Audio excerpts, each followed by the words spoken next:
Hello everyone, আমি আপনাদের কাছে আরেকটা নতুন রেসিপি নিয়ে চলে এসেছি। সন্ধেবেলায় আলুর চপ বানাচ্ছিলাম, তাই আপনাদের সাথে শেয়ার করলাম। প্রথমে 3টে সেদ্ধ করা আলু নিয়ে নিয়েছি।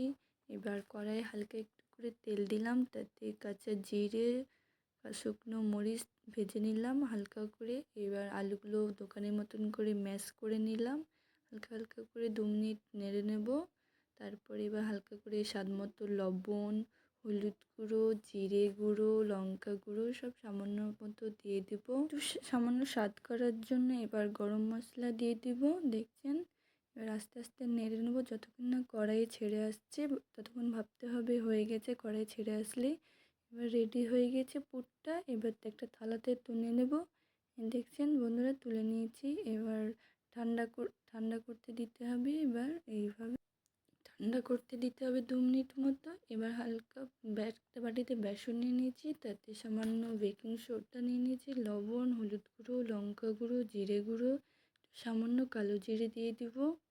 এবার আস্তে আস্তে জল দিয়ে ব্যাটারটা মাখতে হবে। বেশি জল দিলে তখন ব্যাটারটা পাতলা হয়ে যাবে। দেখছেন বন্ধুরা, ব্যাটারটা বানানো হয়ে গিয়েছে। একটু জল দিলাম, ব্যাটারটা একটু পাতলা করতে হবে, ঘন হয়ে গিয়েছিল। এবার চপ রেডি হয়ে গেছে। পাউরুটির চপও বানাচ্ছি, এই প্রথম বানাচ্ছি, কেমন হবে জানি না। এই দেখেন রেডি হয়ে গেছে। এবার একটা করে চপ নেব। এবার চামচের সাহায্যে তুলে কড়াইয়ে দিয়ে দেবো গরম তেলে। আমি চামচটাই সব আস্তে আস্তে গরম কড়াইয়ে তেলে দিয়ে দিতে হবে। এবার উল্টে পাল্টে 2 মিনিট অন্তর অন্তর ভাজতে হবে।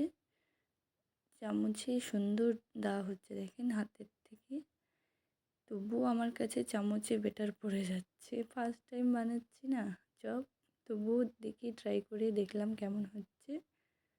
ভালোই হয়েছিল খেতে, মুচমুচে।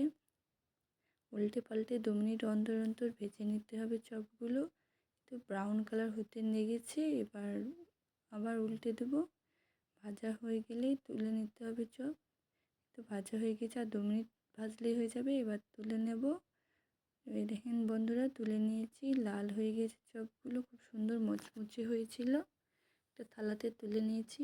এবার পাউরুটির চপগুলো এবার দিয়ে দেবো আস্তে আস্তে। পাউরুটিগুলো হাতের সাহায্যেই দিলাম, চামচে তো আর হবে না পাউরুটি দেওয়া। তাই দেখছেন বন্ধুরা, গরম কড়াইয়ে তেল দিলাম, বেটারে দুটো দিয়েছি। এবার উল্টে পাল্টে এই চপগুলো ভেজে নেব। 2 মিনিট পর পর এটাও ভেজে নিতে হবে।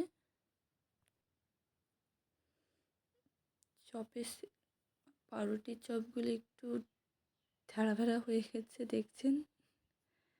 দোকানের মতন বানাতে পারবো না, বাড়িতে যা বানাতে পারি তাই আপনাদের সাথে শেয়ার করলাম। অবশ্যই আপনারাও ট্রাই করে দেখবেন কেমন হয়েছে, যে আমাকে কমেন্টে বলবেন। এটাও ভাজা হয়ে গেছে, এবার তুলে নেব থালাতে। দেখেন বন্ধুরা, তোলা হয়ে গেছে ভাজা। এবার আমার মেয়েকে দিয়ে দিলাম, মেয়ে বসে আছে খাওয়ার জন্য। বাই বাই, টাটা, আসসালামু আলাইকুম।